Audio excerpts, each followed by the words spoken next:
Ya, kepada Bhikkhu Sangha dan para ayah dan juga upasaka-upasika saudara sekalian yang berbahagia, selamat sore, Namo Buddhaya. Ya, kita ya Bhante mungkin pandangan aja kali ya. Pandangan satu sisi lagi dari Bhante. Kalau tentang Kong Tao itu sebenarnya di mana-mana ada. Bukan di Medan. Di mana-mana ada. Tidak tahu desa, kampung, sampai kota. Semua dipakai itu juga. Mungkin pandangan Bhante hari ini ya izinkan Bhante untuk sampaikan. Karena posisi Bhante-nya ada dua. Dulu Bhante juga suka ilmu begitu. Dulu jadi murid ilmu, sekarang jadi guru ilmu. Dulu juga minta tolong, mau ini mau itu. Sekarang orangnya minta tolong saya seperti itu juga. Jadi sekarang Bhante hanya bawa keinginan orang ya. Kalau kita dulu kita hidup dengan keinginan, dengan sekarang hidup dengan kebenaran. Nah, dulu ikut orang lain, sekarang percaya diri. Bedanya. Dulu percaya tidak ada bukti, sekarang percaya yang setelah ada bukti. Nah, kalau tanya lagi bahwa dari lahir sampai sekarang, Bhante juga tidak tahu bahwa hidup kita ini berapa persen yang kita dibantu orang lain. Berapa persen yang dari praktek kita sendiri. Nah, seperti ilmu kan. Kalau di sekolah itu, dulu di nasihatnya banyak sekali. Tapi waktu ujian dulu nggak ada. Betul tidak? Waktu di sekolahnya, dulu diajarin semua. Tapi waktu ujian nggak dibantuin loh. Waktu ujiannya sendiri, betul tidak? Tapi waktu ngajarnya begini bagus semua. Saya juga senang ada gurunya. Tapi sayangnya waktu ujian saya takut nggak lulus, guru nggak ada. Takutnya waktu itu kalau kita mau ujian nggak ada yang siapa-siapa waktu itu. Nah kan? Takutnya itu. Dulu saya juga pikir. Dulu saya paling takut setan. Paling takut setan. Tapi sudah tiba saat katanya setan tahu nomor. Jadi mau nggak mau setiap malam cari setan. Kalau malam gimana nggak dapat nomor berarti aduh kali ini kosong setan. Tidak ketemu setan kayak Lucky. Besoknya kan nomor mau keluar. Mau nggak mau harus ketemu setan malam ini juga. Susah loh cari setan nggak gampang-gampang. Kita nih lali setan. Saya minta ampun sampai jam 3, jam 4 sore. Aduh, periksa semua cari riwayat. Cari pohon yang 100 tahun. Karena dengar-dengar setan di dalam pohon itu kasih nomornya tepat. Ya ampun, setelah ketemu pohon yang gede, lalu tanya lagi, di sini ada orang kentung dili nggak ya? Supaya pasti ada gitu loh. Takut dikosongkan. Kan minta nomor kan lebih cepat kaya daripada Kong Tao kali ya. Kong Tao lebih telat. Minta nomor malam ini besok jadi. Bisa hitung jamnya. Itu kan. Dulu Bhante juga namanya kehidupan orang kampung. Kenapa? Orang kasih jalan keluar karena merasa utang miskin sebabnya. Cari sebab dulu kan. Utang miskin. Alasannya kasihan orang tua. Petani susah banget. Nah, akhirnya mau nggak mau orang diajak cari nomor. Bukan cari nafkah loh, cari nomor. Cari nomor. Nomor itu sebenarnya saya sifatnya ketakutan. Pikiran saya kacau balau tentang kalau ada yang meninggal dunia di kampung, 2 hari saya pasti nggak bisa tidur. Karena kalau sudah lihat mata, sudah lihat peti aja lah, udahlah 2 hari nggak usah tidur, hari ketiga bisa. Ini adat Bhante sendiri. adat ketakutan sendiri. Dari lahir, kenapa rezeki saya ada di setan gitu loh. Peran itu tempatnya ketakutan saya, tempat itu sumber rezeki saya. Jadi rasanya takut, tetapi setan tahu nomor. Kan percaya orang begitu, ikut orang tua. Setiap malam tahu nggak? Orang cari ikan, cari nafkah, kita cari nomor malam-malam. Kan? Ternyata kita namanya anak betul kan? Tunggu sampai jam 2, jam 3, aduh kadang-kadang kesal sama setan. Kok nggak turun-turun? Udah mau pagi, besok nomor keluar, gimana nggak dapat? Kan? Ini namanya apa? Ini namanya percaya kebahagiaan kalau ada setan kasih nomor. Hati kita pindah ke hati setan semua. Hari ini nggak ketemu setan tidak bahagia. Kenapa? Lugi. Untung kalau ada setan. Tetapi lama-lama kok ada juga kasih 3 angka, keduanya 2 angka, satunya enggak. Kadang-kadang 50-50, kadang-kadang kenal, kadang-kadang 0. Kita ada tahan tidur setengah mati sebulan 2 kali. Tangan 1 sama tangan 16. Itu pasti tahan tidur sampai pagi. Cari apa lah? Cari makhluk. Nah kan? Kalau ada liwajat di sini yang seling mengangkut orang. Di sini makhluk yang paling apa sih? Paling apa? Bilang jahat juga nggak sih? Paling apa? Bikin ketakutan orang gitu loh. Cari dulu liwajatnya. Kalau udah tahu begini, oh ini tempatnya pohon ini sering kecelakaan, tabak mobil mati masa. Oh senang mah. Mati masar. Kalau nggak dapat satu pati satu dapat.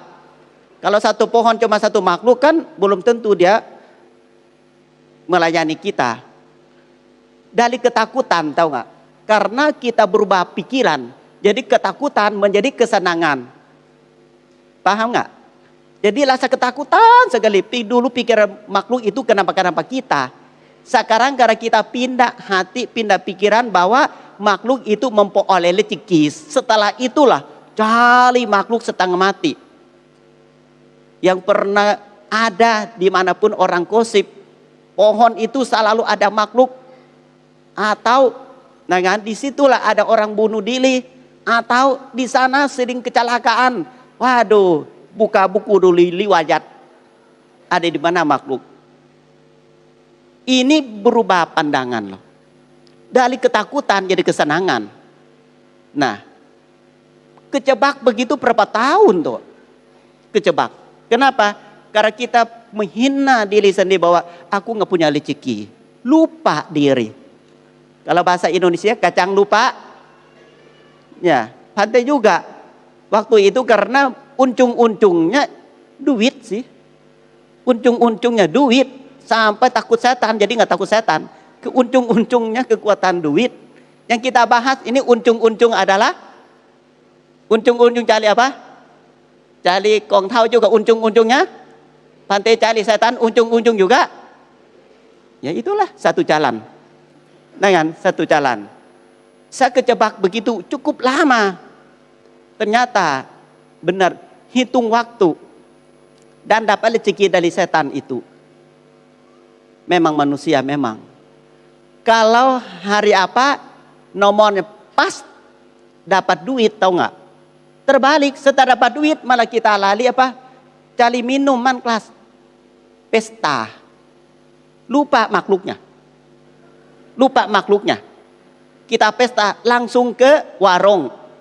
Ambil berapa botol. Supaya happy, hari bahagia. Hari bahagia itu hati-hati. Kenapa? Makhluk juga ngebodoh, betul nggak? Dibohong dia, betul nggak? Minta sama dia setelah dapat nomor malah menjadi pemabokan. Nah kan? Jadi salah guna lagi rezeki itu. Maka dari itulah pada berpikir ternyata 13 tahun Bante sudah bercoba. Guru diajarin berbeda lagi sekarang. Apa tahu nggak? Sekarang kalau mau rezeki gampang kok. Gimana cara? Jaga diri. Jaga diri gimana bisa harga dirinya nilai berapa? Harga diri kita ini. Jangan nilai harga yang lebih mahal daripada diri sendiri. Upamanya, Bante pindah ke wihara dari 13 tahun, berjubah dan bersila.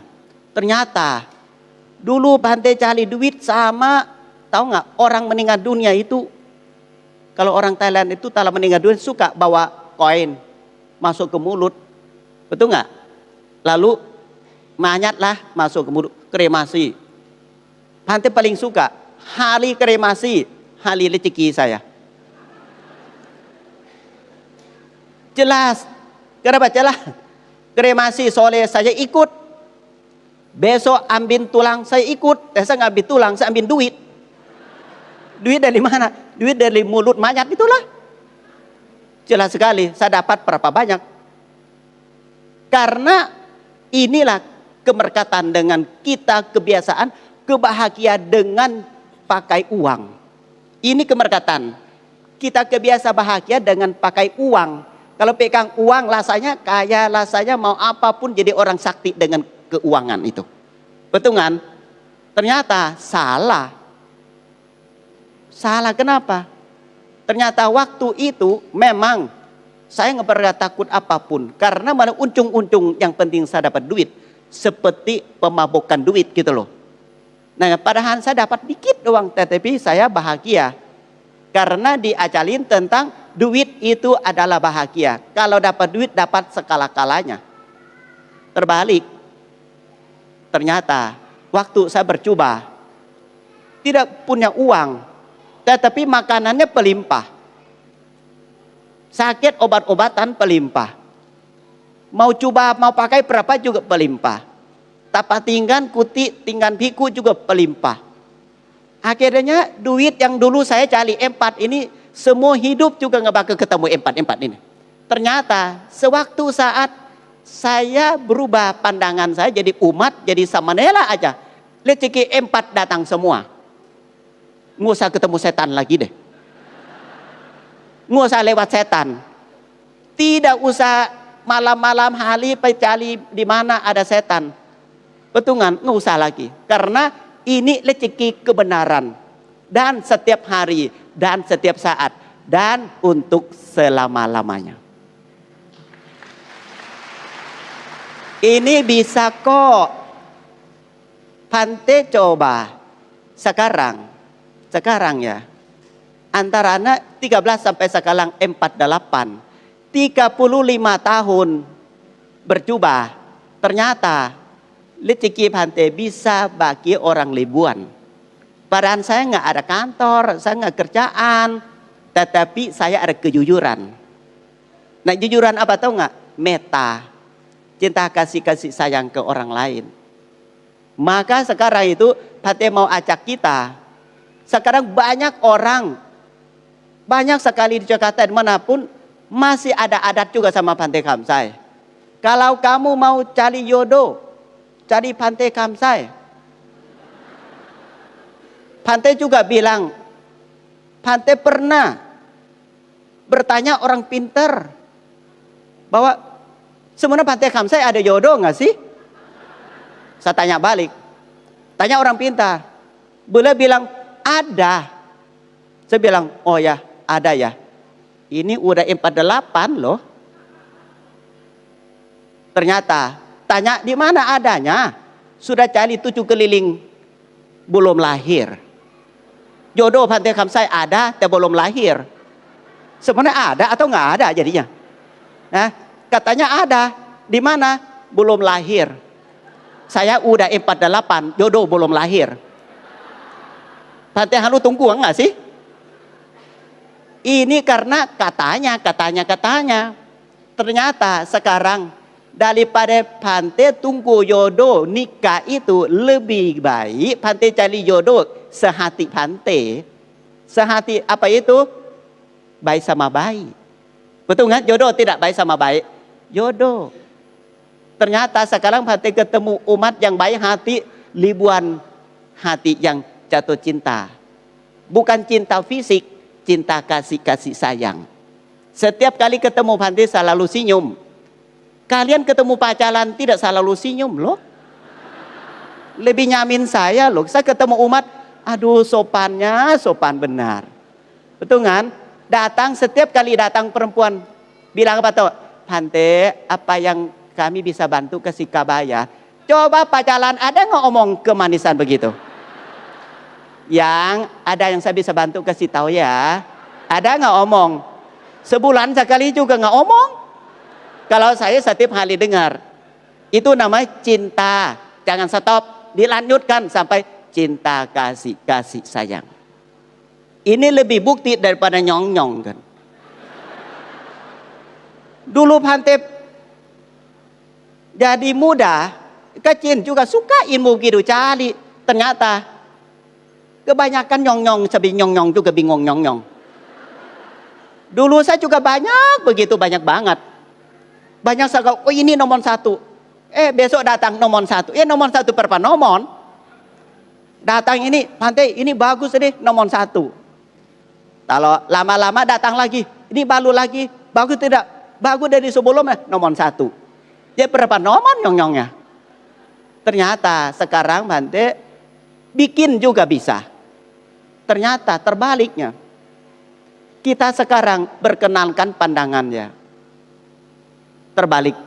Yang Bhante butuh itu adalah cinta kasih sayang. Ke semua makhluk. Seperti sekarang Bhante ke Medan itu ketemu orang sehati.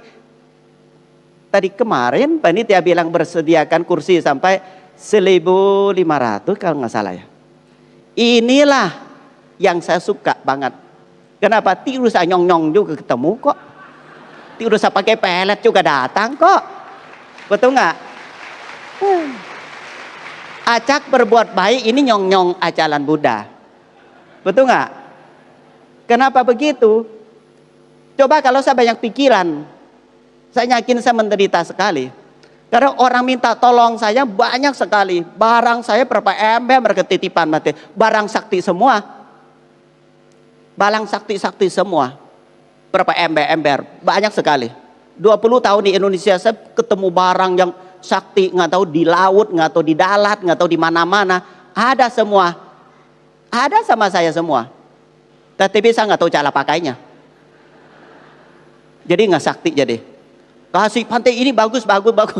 Saya nggak tahu bahasa. Jadi saya nggak tahu uduk apa. Jadi saya tolak aja dulu. Yang penting sekarang Bhante kenyataan itu adalah, coba bayangkan. Saya mau balik lagi ke cari uang lewat kesaktian. Dengan Bhante milik dana sekarang ternyata dari hati Bhante, dari ucapan Bhante, dari perbuatan baik Bhante, ini pelimpah. Kelebihan sekarang rezekinya. Rezeki yang Bhante dapat dari ajaran Buddha. Kenapa tahu nggak? Kadang-kadang Bhante Calama sampaikan mereka melepaskan dari menderita adalah hati mereka. Saya yakin sekali bahwa daripada kita pegang orang lain, lebih baik kita belajar.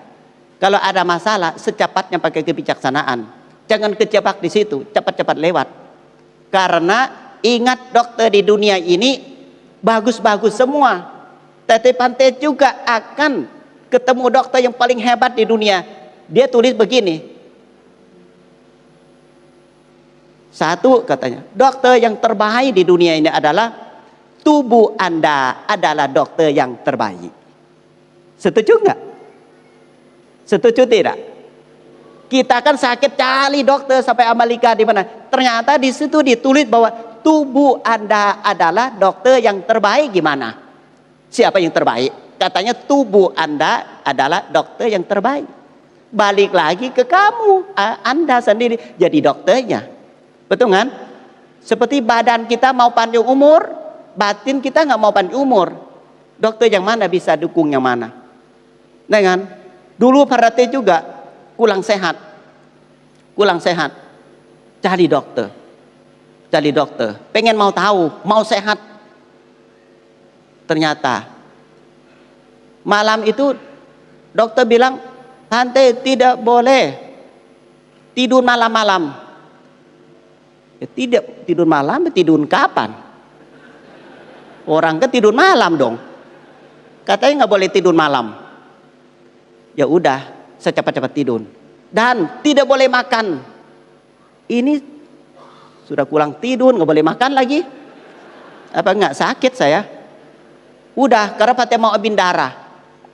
Udah, saya juga. Karena pikir dokter omong benar sampai telat tidur.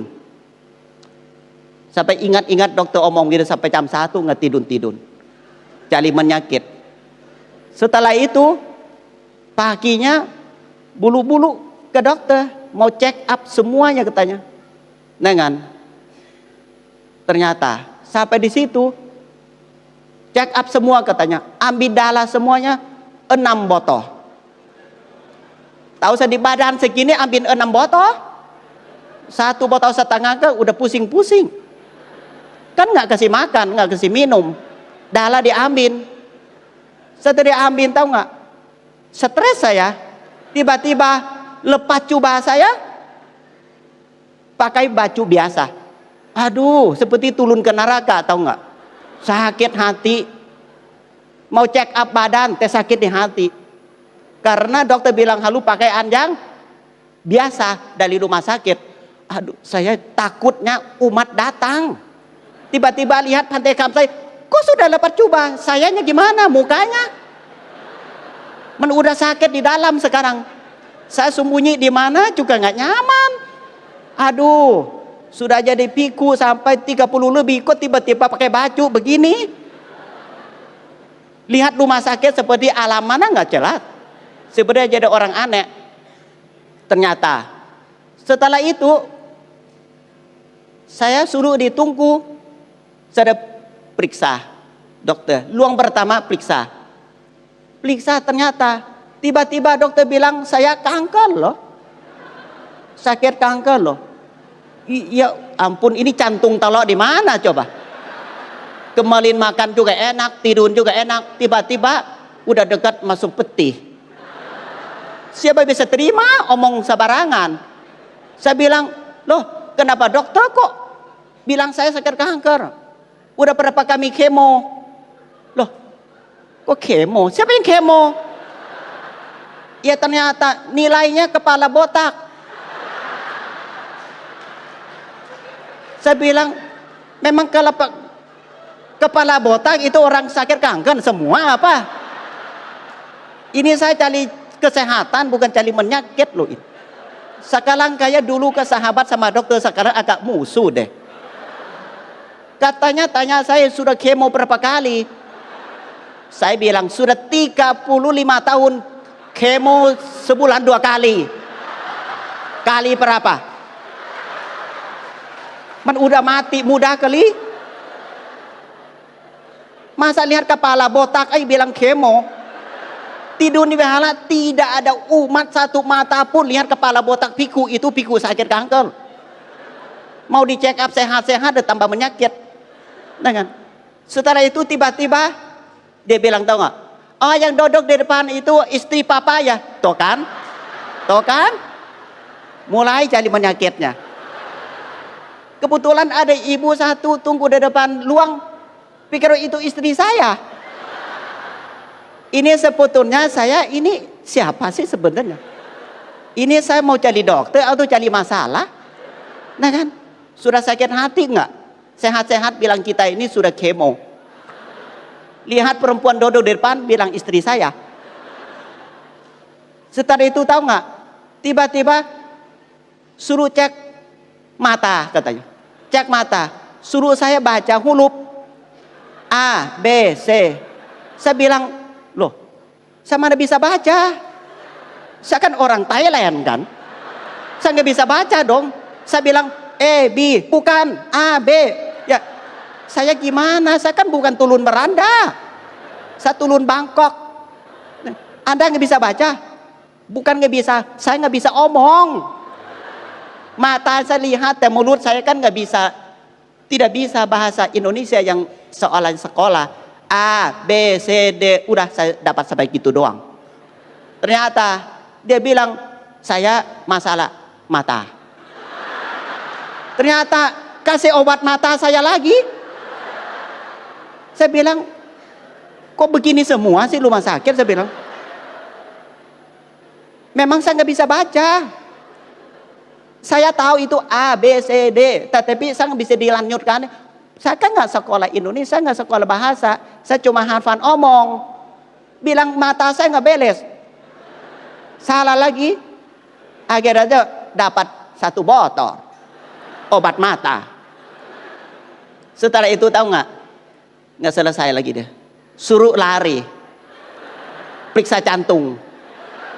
Gimana? Mencantung luang pertama udah jantung. Udah celat, sejak bilang saya kemo sudah jantungan. Nggak usah rali deh, jalan juga jantung. Ternyata suruh saya rali 2-3 menit agak cepat dikit.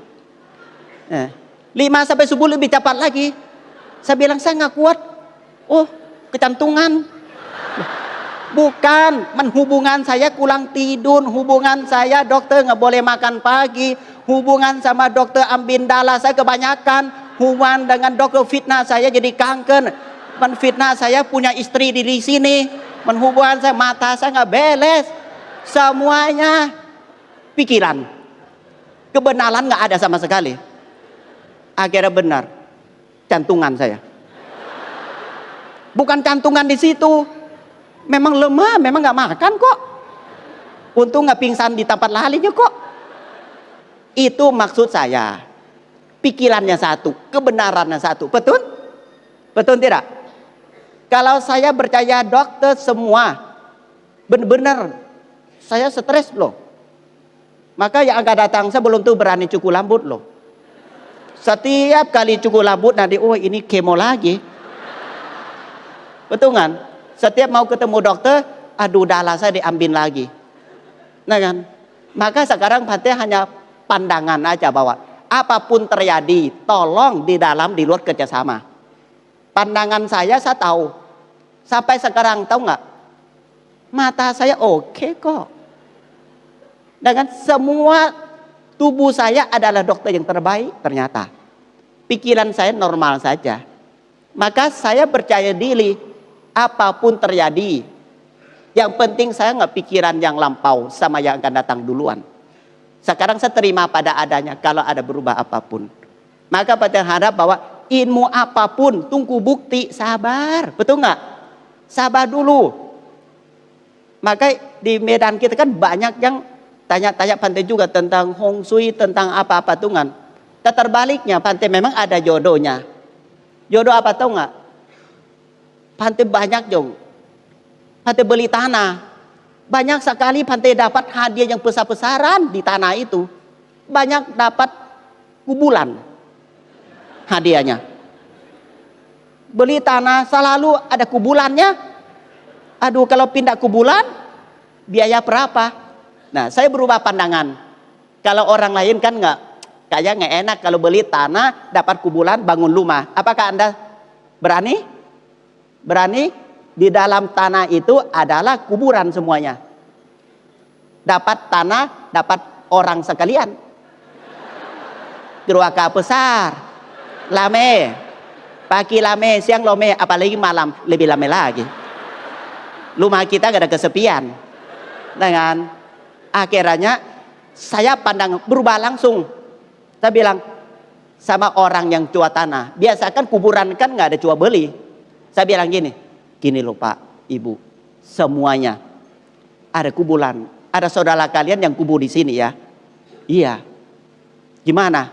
Ya kami mau dikotakkan, mau dibakar karena merasa itu kuburan. Saya bilang gini caranya. Saya bilang boleh nggak kasih tanda di situ? Buat apa Pak? Saya mau duduk samadhi, mau doa supaya keluarga Papa bahagia. Saya pasang tenda di kuburan itu.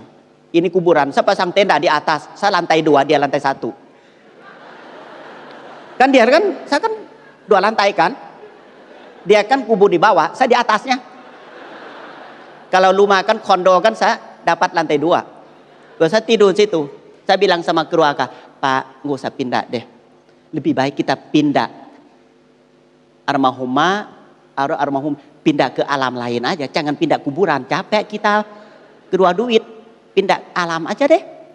Saya doa supaya dia bisa mendapatkan kebahagiaan, pindah alam, lebih enteng ilit biaya. Nah, saya tidur di situ, saya meditasi tidur. Nah kan, ternyata benar, ternyata dia tidak cocok. Dia kasih tahu nggak enak sama Bhante katanya. Ke Bhante di atas nggak enak kan, Bhante kan sangka, dia kan umat awam. Nah kan tidur dia lantai 1, saya lantai 2, tidur gitu. Saya udah meditasi di situ, ternyata benar, berhasil. Dia pindah ke pohon.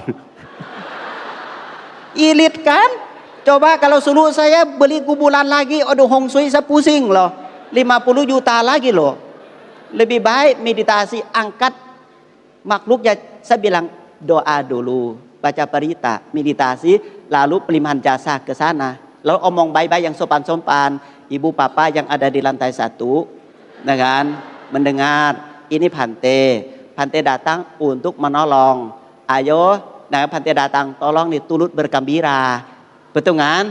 Turut bergembira karena Bhante itu tidak bermaksud mau ambil tanah siapapun. Tanah ini tanah hak milik bersama. Betul kan? Tanah hak milik bersama. Saya kok pelimpahan jasa. Saya meditasi setiap malam. Ternyata benar. Beliau kasih kabar bahwa sekarang beliau udah pindah ke pohon. Nah, lebih tinggi daripada saya lagi sekarang. Dulu saya di lantai 2, sekarang dia lantai atap. Di pohon mangga. Tidak pohon mangga, sekarang ada di situ. Akhirnya saya juga usahakan. Saya pelimpahan, bawa air setelah doa, saya tuang di pohon itu. Nah, supaya dia senang. Ternyata semua itu bisa secara pandangan benar. Jangan salah, jangan benci, jangan musuh, jangan bodoh aja lah batin kita. Pelan-pelan. Dimanapun Bhante selalu ada tanah yang tidak ada harganya. Nah kan? Beli tanah, umat bilang tahu nggak? Bhante jangan beli, itu tusuk sate. Loh, ya tersalah lah, lu makan tusuk sate. Tidak ada cerita tusuk wihara kok. Tusuk sate, saya bilang kalau tidak beli ini mau beli di mana lagi? Bhante Hong Sui nggak bagus tusuk sate, nggak apa-apa kok. Kalau sate nggak tusuk mana di bang tusuk sate? Nggak apa-apa lah, Bhante ada caranya. Bhante nanti sakit loh. Saya bilang, tergantung saya pandangan saya. Pandangan apa tau nggak? Saya beli dari harga 700 juta, gara-gara tusuk sate 250 juta. Siapa yang nggak mau? Betul tidak? Tanah murah. Saya mau. Karena apa Pak? Saya ada ide. Saya bangun ada masalah, hadap ke sate. Pintu Buddha hadap ke sate. Makhluk apapun ketemu Buddha pasti sujud, nggak mungkin berani. Makhluk apapun juga murid Buddha, betul nggak? 31 alam murid Buddha semua. Apa yang saya duduk di situ? Saya tolak Buddha. Buddha apa tahu nggak? Buddha Dewa Naga. Dengan hari Sabtu. Pernah lihat nggak Buddha Naga? Saya tolak ditusuk sate. Naga juga di situ, Buddha juga di situ. Makhluk gimana tidak sujud. Sampai sekarang ternyata tanah itu subuh. Meditasi juga tenang. Angin juga kencang. Sampai sekarang setelah bangun ada masalah, tolak Buddha di sana. Muanalak mara bahaya. Ternyata sekarang tidak ada cerita tusuk sate lagi. Tusuk Buddha. Makhluk apapun datang, lihat Buddha warna emas, aduh hormat. Tidak yang kalak-kalak. Itu tergantung pandangan loh. Pandangan penting sekali. Maka Bhante di tanah Indonesia itu, yang mana tanah murah, tusuk sate kasih kabar baik. Bhante tulu bergembira itu. Kenapa saya? Ini tergantung pandangan. Ilmu yang tidak kelihatan pun sama juga. Sama. Kalau kita percaya ada, tidak percaya tidak ada. Itu juga hubungan sama pandangan juga. Dengan hubungan. Kadang-kadang ilmu yang tidak merhatian, kadang-kadang percaya ada, tidak percaya tidak ada. Sepertinya. Kalau dulu di kampung juga sama.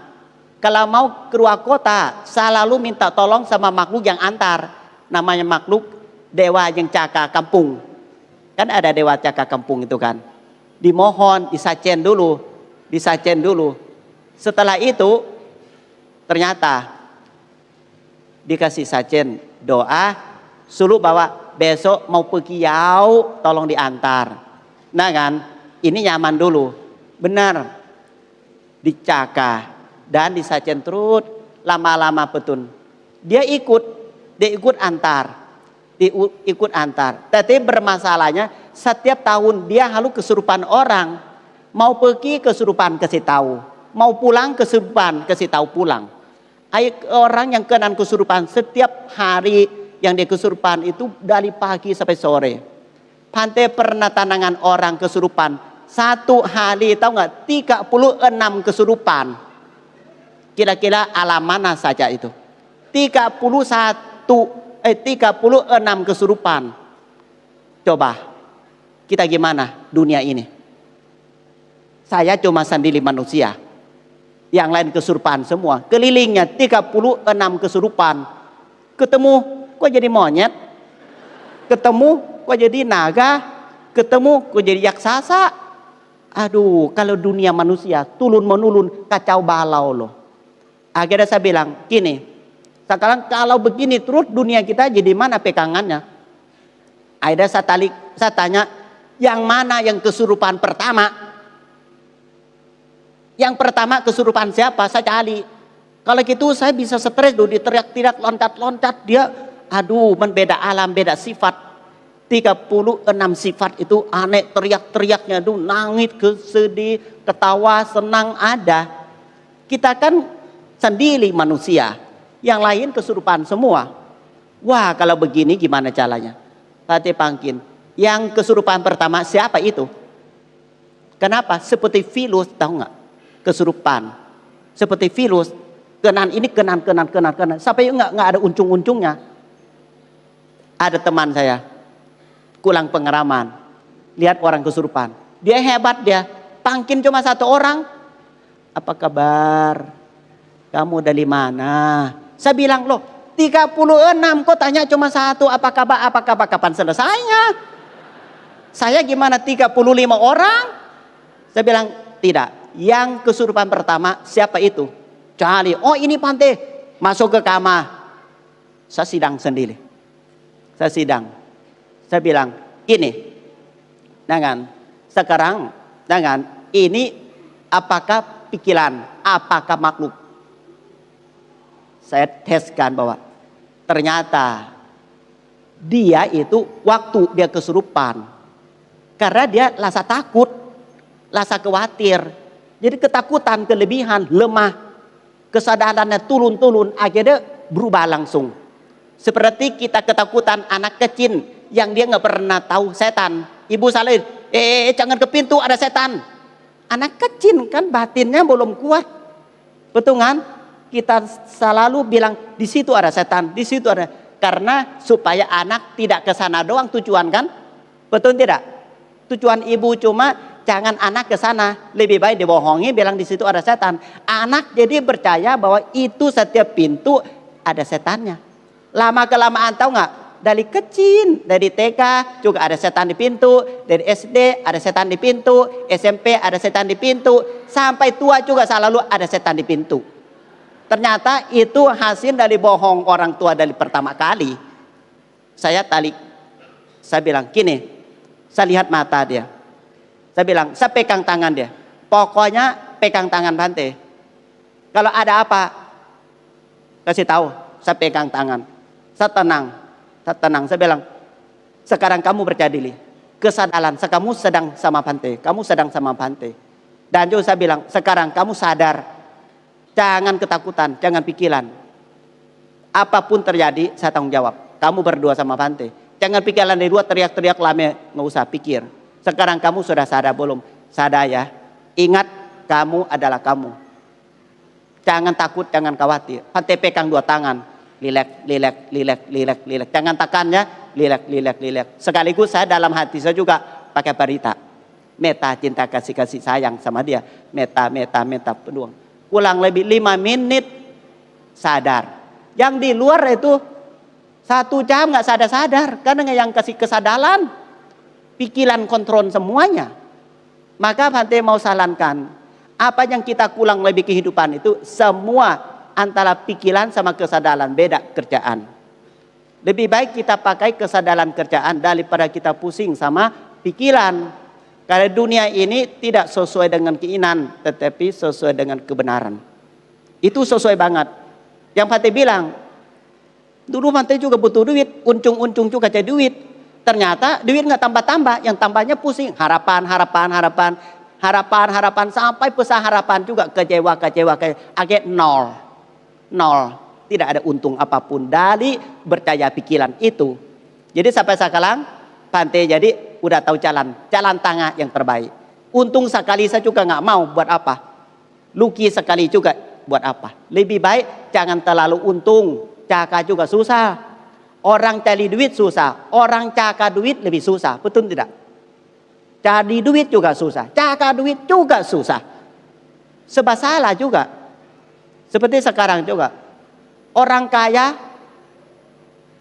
punya rumah di mana-mana. Coba kalau muncul orang bilang, rumah yang itu yang paling besar, tahu nggak? Kamar tidur kamu itu ada makhluk. Ternyata buang 21 miliar. Nggak berani incak rumah itu lagi. Kala-kala percaya hanya pikir bahwa di kamar kamu itu ada makhluk. Ternyata dia berjuang cari duit 21 miliar. Itu loh kok nggak dipikir. Kok pindah dia sendiri buang rumah. Siapa yang buang rezeki? 21 miliar yang bangun rumah. Buang kala-kala mulut orang lain bahwa di kamar kamu ada makhluk. Pante tidur di kuburan. Pante juga nggak masalah berantem sama makhluk. Tidak. Damai-damai aja lah. Betul kan? Kalau gitu saya yakin makhluk pasti kesurupan Pante duluan deh. Betul nggak? Kalau Pante benar-benar itu minta tolong sama makhluk, pasti selama ini pasti Pante kesurupan banget. Kenapa? Di tempat Pante selalu ada makhluknya. Ternyata makhluk itu adalah rezeki buat saya. Saya kasihan mereka. Ada satu Pante di Thailand. Dia berniat berjadi biku. Tapi pandangan beda sama biku lain. Pandangan apa tahu nggak? Dia kasihan makhluk-makhluk yang selama ini ada di kuburan. Maka dia berniat jadi biku untuk berbuat samati di kuburan. Dia nggak mau dimihala. Niat untuk menolong makhluk khusus. Coba pandangan beliau. Lalu di situlah beliau setiap malam beliau doa. Karena rasa kasihan makhluk itu jadi pasien buat beliau. Beliau jadi dokter. Betul kan? Orang lain lewat takutan. Dan ada satu batin beliau mau jadi biku demi pasien makhluk yang butuh jasa. Kenapa nggak pandangan begitu juga? Ternyata beliau itu tinggalnya di kuburan. Lalu meditasi doa sebanyak mungkin. Beliau bilang, saya di kuburan setiap hari, setiap malam. Saya bahagia bisa bantu pasien saya banyak. Pasien itu adalah makhluk-makhluk yang butuh pelimpahan jasa. Itu beliau disebut pasien beliau. Sampai beliau bisa jadi biku lama kala-kala makhluknya ada pasien yang menderita, beliau jadi dokter. Kenapa kita nggak pandangan begitu juga? Jangan pandangan itu siapa yang mati itu orang yang bikin ketakutan kita. Tidak dong, saudara-saudara kita semua bukan. Betul nggak? Makhluk juga butuh jasa. Akhirnya beliau jadi biku demi baca berita di kuburan, meditasi di kuburan untuk pelimpahan jasa di sana. Seolah beliau jadi dokter jasa kebaikan. Ternyata banyak makhluk itu cinta kasih beliau. Ternyata umat pagi hari yang punya saudara meninggal dari semua berdana sampai kuburan. Seperti setiap hari ada pasar. Kalau saudara-saudara dia ada sana, pernah kuburan di sana, semua keluarganya datang semua berdana dan pelimpahan jasa. Setelah itu beliau bilang, inilah pintu Tawarawati, pintu surga untuk kita sama makhluk yang tidak kelihatan. Maka sehati, jangan pakai pikirannya. Semua sebaik-baik juga ada jeleknya. Sejelek-jelek juga ada kebaikan. Maka tolong pandangan yang benar.